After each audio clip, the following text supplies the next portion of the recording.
Welcome to the Osho TV. Today we have Ma Jyoti from India. Jyoti Ma, can I ask you some questions about how did Osho came in your life? Yes. And when it started? It all started in 1968 when Osho used to live in Jabalpur, and he used to come to Bombay and travel in India. First I heard Osho in Bombay. It was January 1968. He used to give discourses at that time. I was already searching and looking for some master.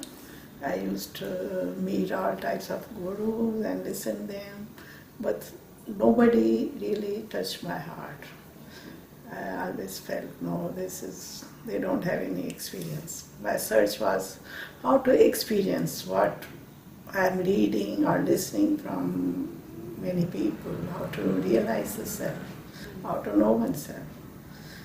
And suddenly one day I saw this banner on the road that Acharya Rajneesh's discourse, and it was a new name for me. So I said, oh, let's go and listen to him also, what he's saying. And I went to listen to his discourses straight away. And that was it. His first discourse touched me so deeply. Yeah. Like my heart was just throbbing with joy. He's the master I was looking for. And amazingly, I felt he's answering all my questions without asking. That was my first encounter with Osho. I experienced really deep silence in that first time with him, listening to him. I came out, I purchased his few books, and I remember whole night I was just reading and reading. And I felt like I had found this real precious treasure, really. His each word, each line. It was, I can really feel like whatever he's saying, he has really experienced it. Yeah. The next thing I went to attend is meditation camp. That's how my journey started. Was that the first turning point for you in your life? Yeah. And then you want to talk about the meditation camp? How was it? Yes, I can talk about it because it is very much still there in my Live. memory.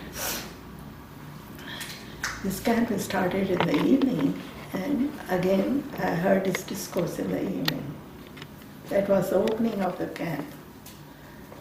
And I don't know what happened to me. It was a kind of, I can say, death experience. My whole mind, body, everything went in such a turmoil. I couldn't understand what is happening to me. And he triggered something very deep inside me. I couldn't sleep all night, and I felt I want to meet him. And next morning, again there was discourse, and there was an announcement that we can ask him question if we have any question. So I wrote on a piece of paper, and I tried to put it into words, what's happening to me. It was kind of like a death experience. Somebody is pulling out my breath out. It was something like that. And I wrote this. And there were quite a questions, like a full bunch of papers. He came and sat on this little podium, and he used to sit cross-legged. And he started reading questions there only. And he was sorting out questions. Some he was putting here, some papers there. And I was sitting little far away, feeling scared really. There was some kind of fear. And I also thought, he thinks, who is this crazy girl has come, what she is it. So I was like hiding myself. And then when he started reading my paper, I could see it's my paper, it was pink colored paper. So I thought, okay, let me see where he gives, whether he will answer or not. So after reading it, he started looking at the participants from very beginning. He started looking, and when he came to me, his eyes just stuck on me. And I went like this, my God, he knows I've written it. It was so clear, because he didn't look further, he stopped there. And then discourse was over, he didn't reply. Everybody went forward, somebody or touching his feet or shaking hands with him, and I'm scared, standing aside, looking at him. Finally, when I thought now he's leaving, so I just rushed. Okay, let me touch his feet. And he looked at me and he said, "You had written that." I said, "Yes." And he said, "Okay, come and see me in the afternoon."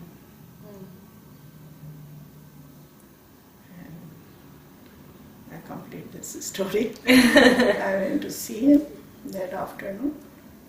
I was very much afraid. I can say it was fear of death. Going near him means you have to die. There was a lot of fear, and I can't express that thing in words actually. Yeah. But anyhow, I reached there and I saw many people there standing in line. They have come to meet him. So I relaxed a little bit. I'm not alone, so many people are here meeting him. And he was sitting in a room, and his secretary was there. One by one, people were sent in, and they'll come out in 2-3 minutes, and another person will go. So line moved on. When a woman came in, went in before me,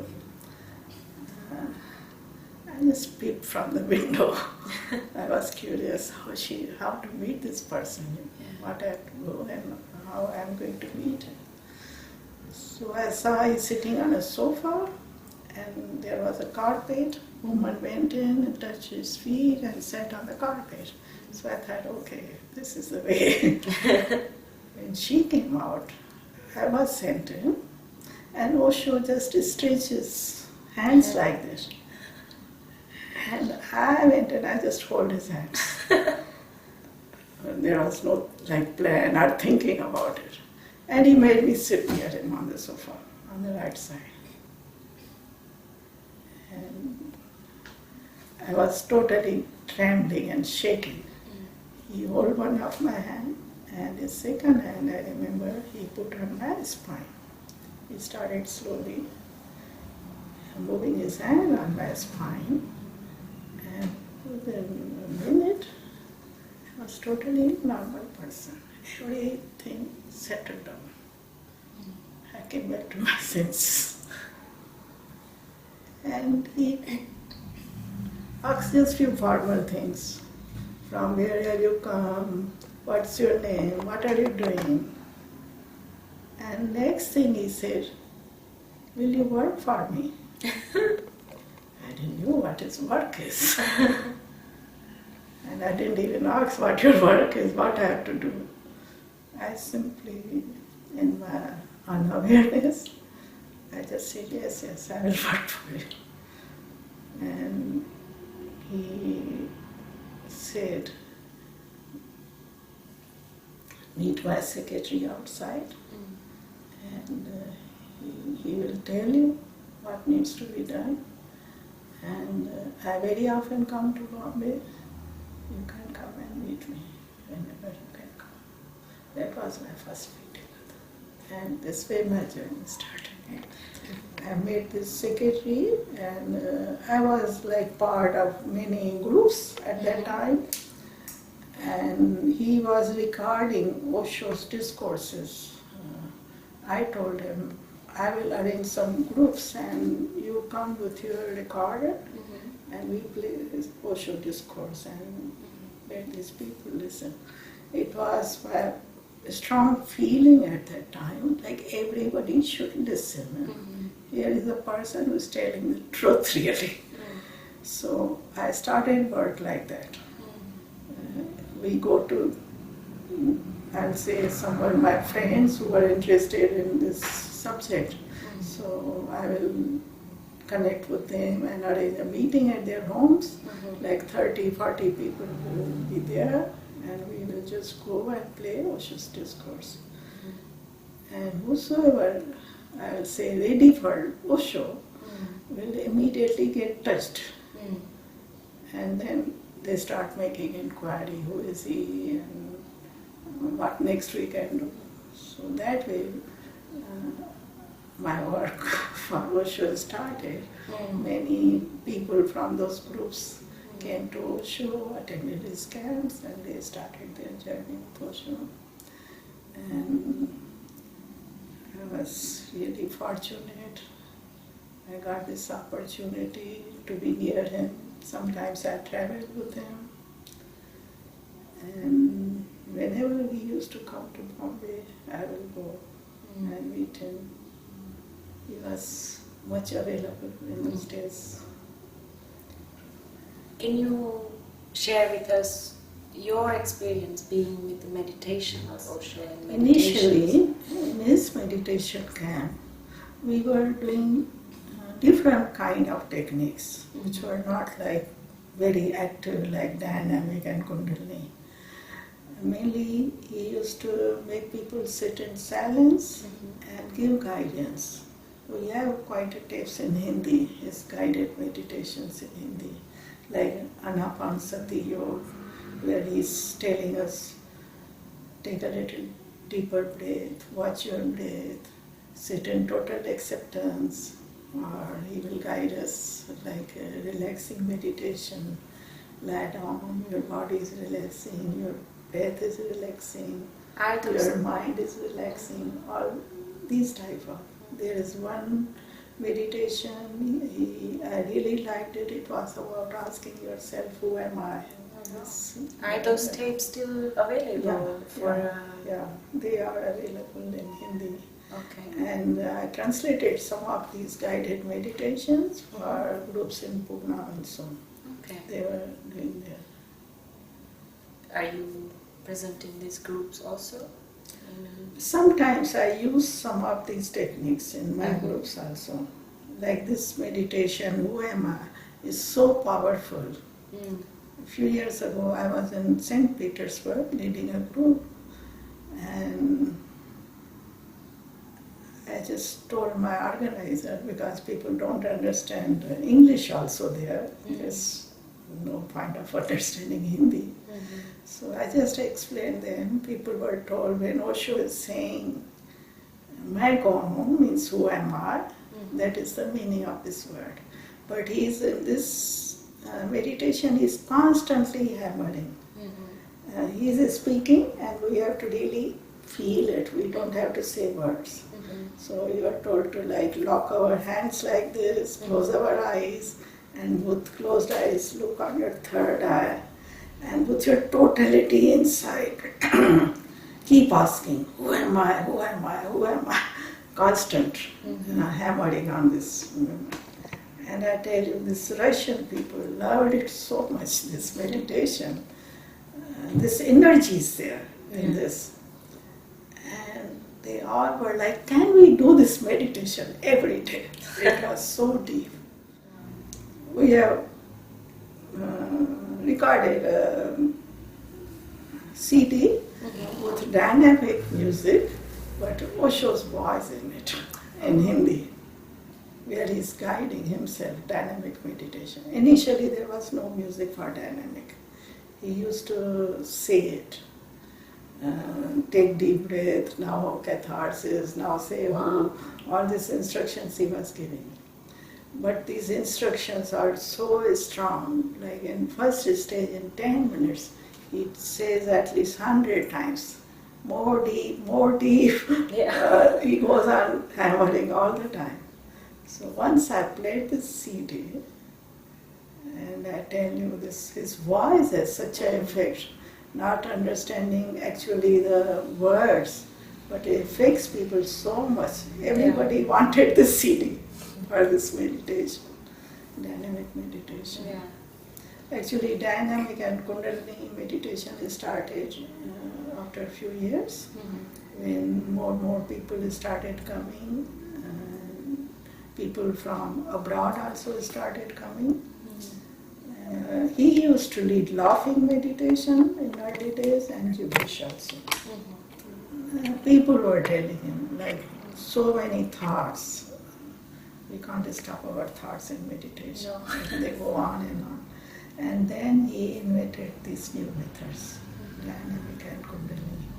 Okay, first release your tensions, release your suppressions, and awaken your energy, and then stop.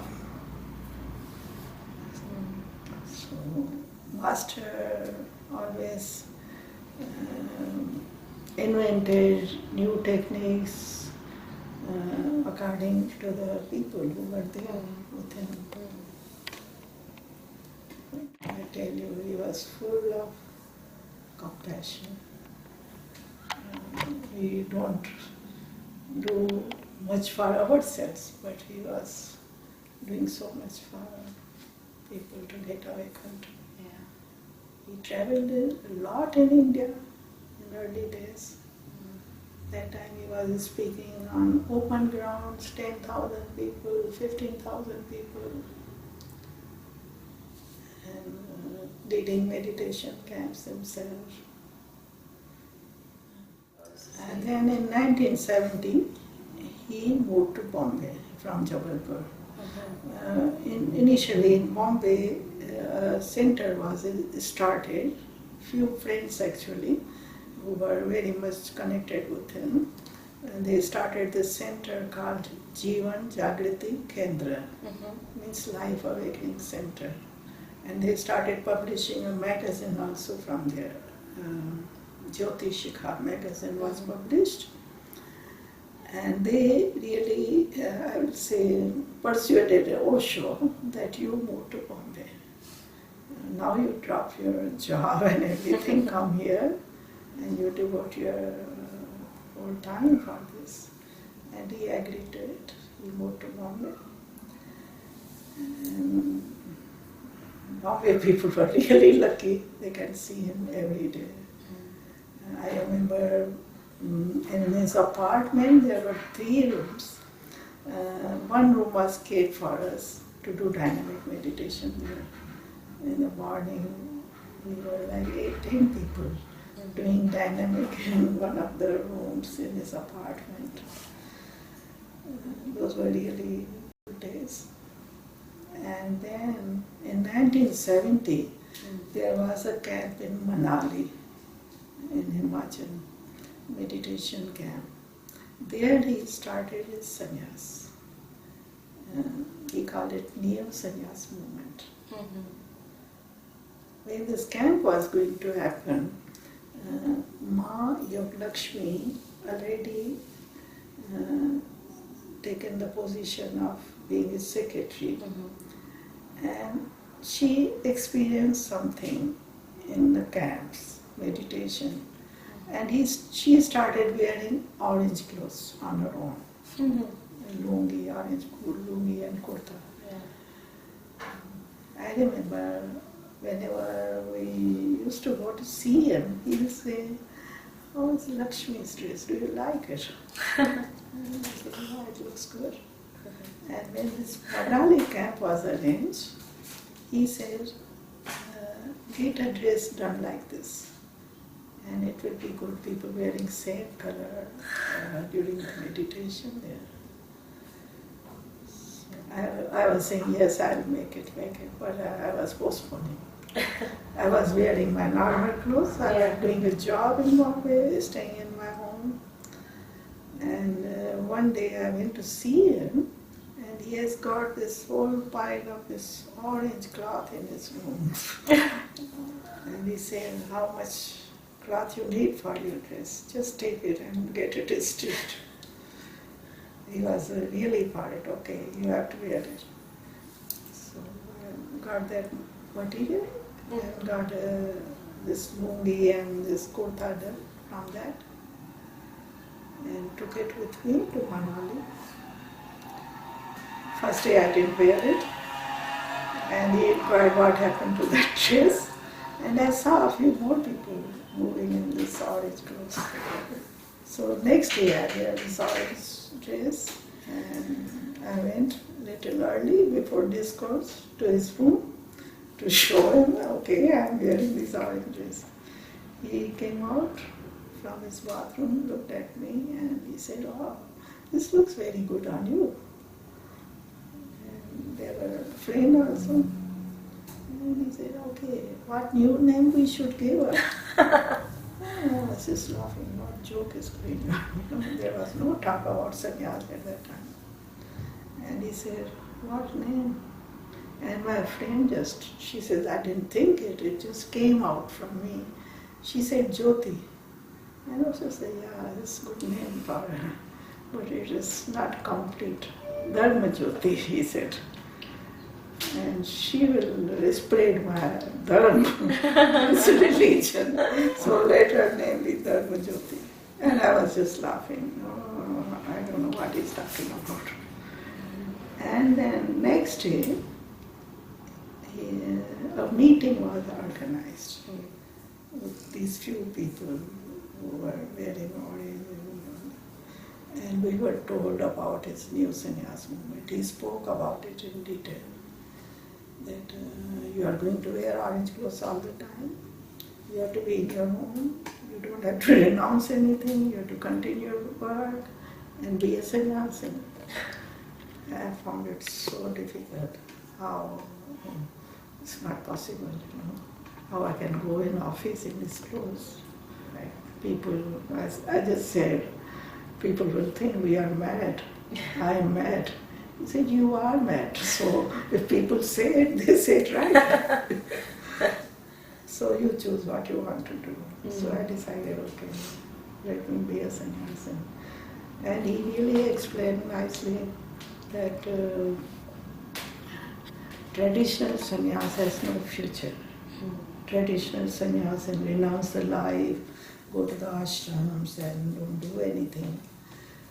This won't do in the future. My sannyasin have to stay at home and they have to be financially independent and they have to meditate.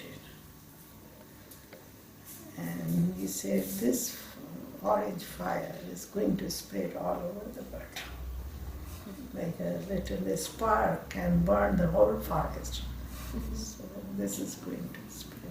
And we saw it in our times, how this sannyas movement started spreading. Initially we were like, I don't know, about 12 or 15 people. And then we came back to Bombay. And once in a while, 2 people will take sannyas, 3 people will take sannyas.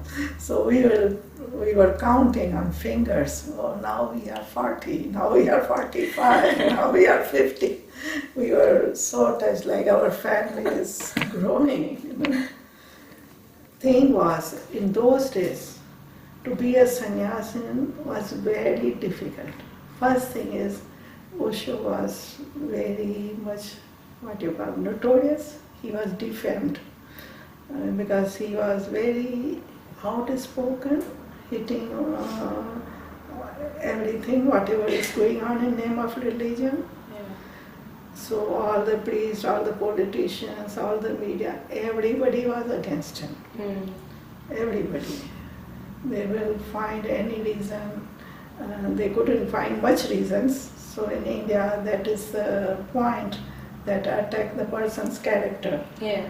And public can be provoked. Oh, this man is characterless, don't follow him. So they started that strategy. And these journalists used to come to the camps also to see what's going on.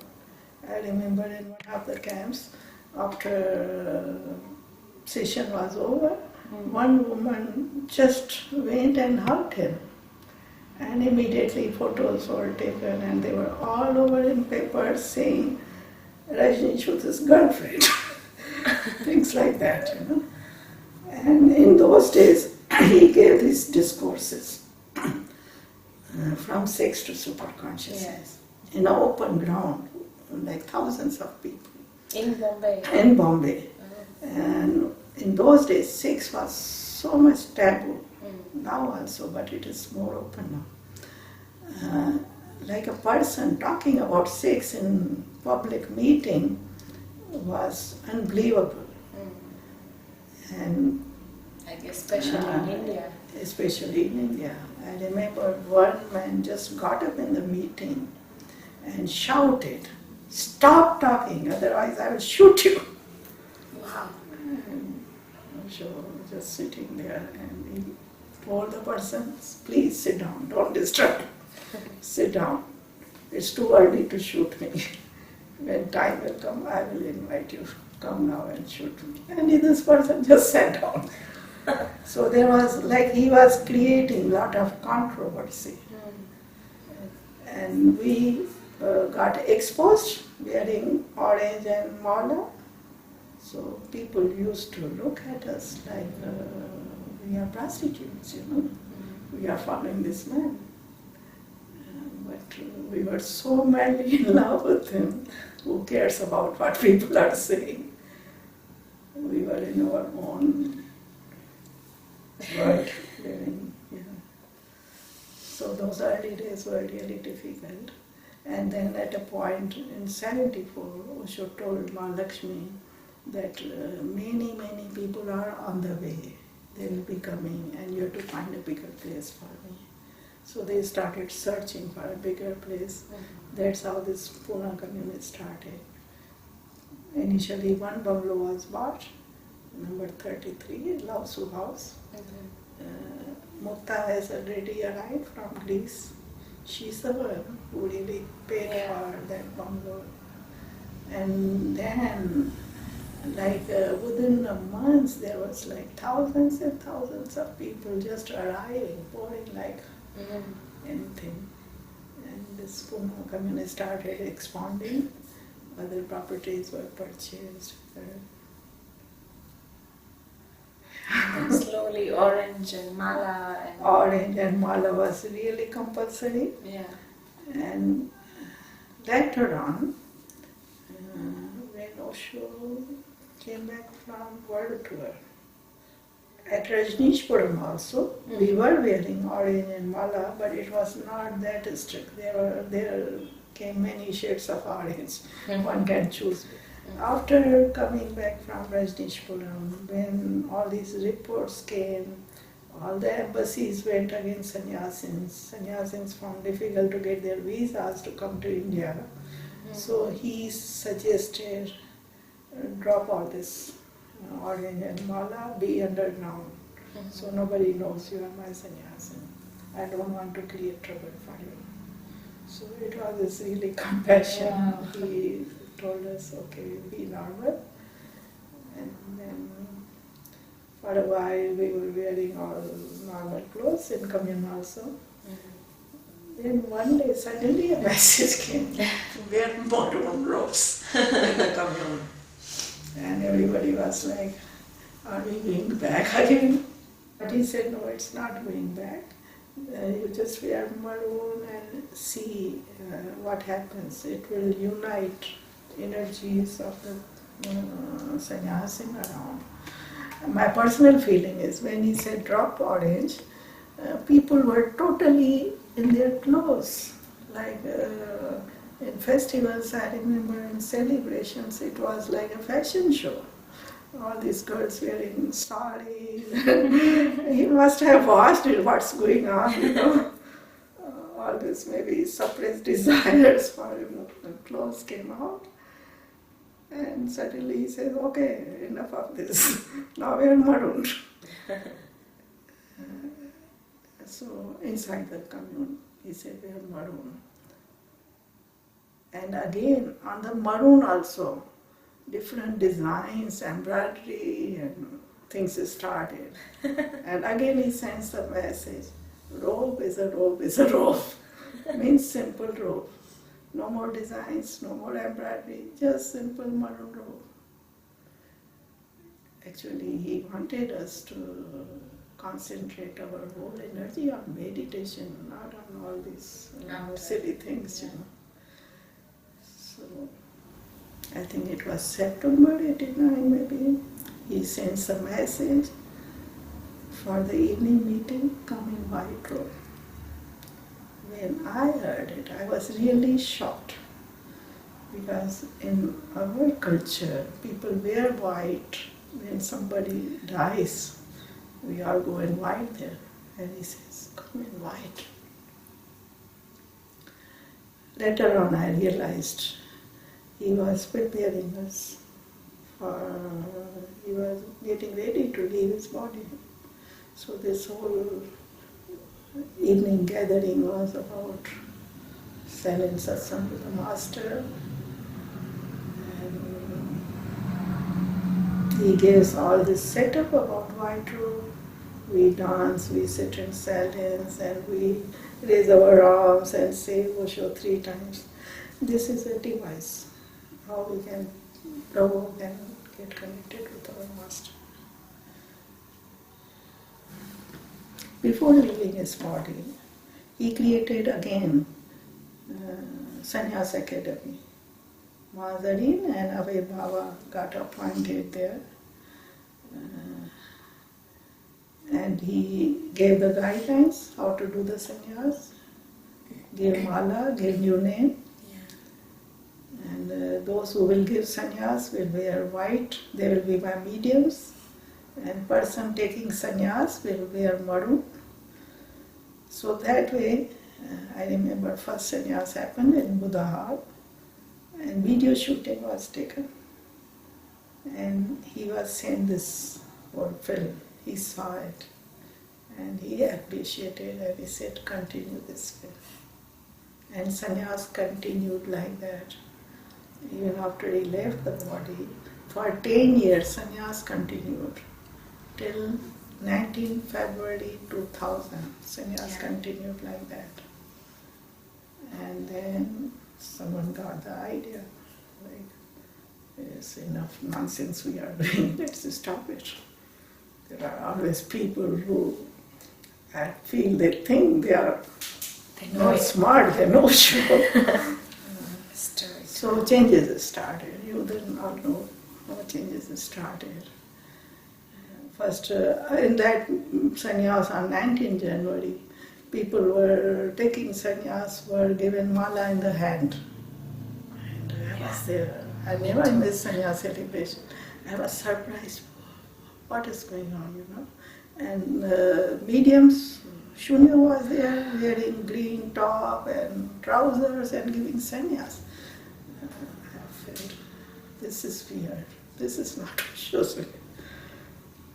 When I say why mala was given to people in the hand, the answer was, Osho used to send mala by post also. We were giving them in the hands.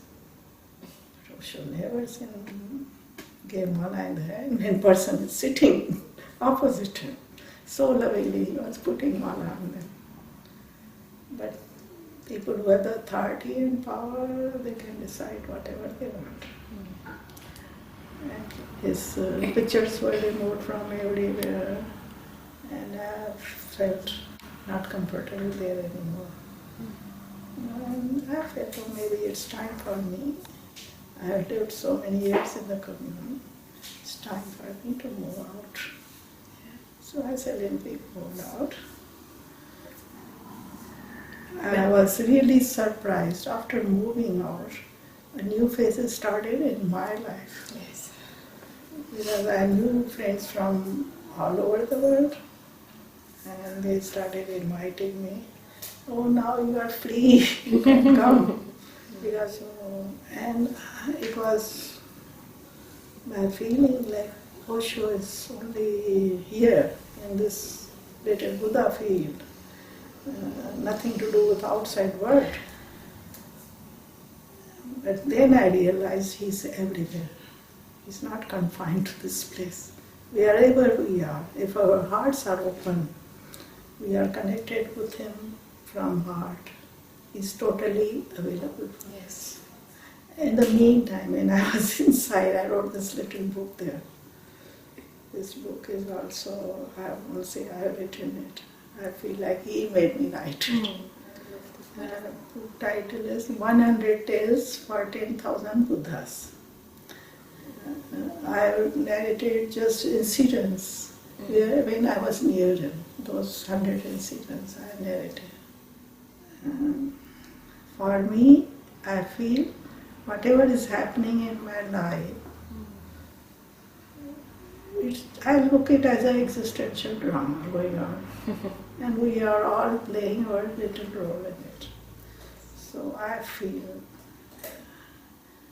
okay, let me play it with awareness and love, which I have learned from Master. Okay. Thank you so much.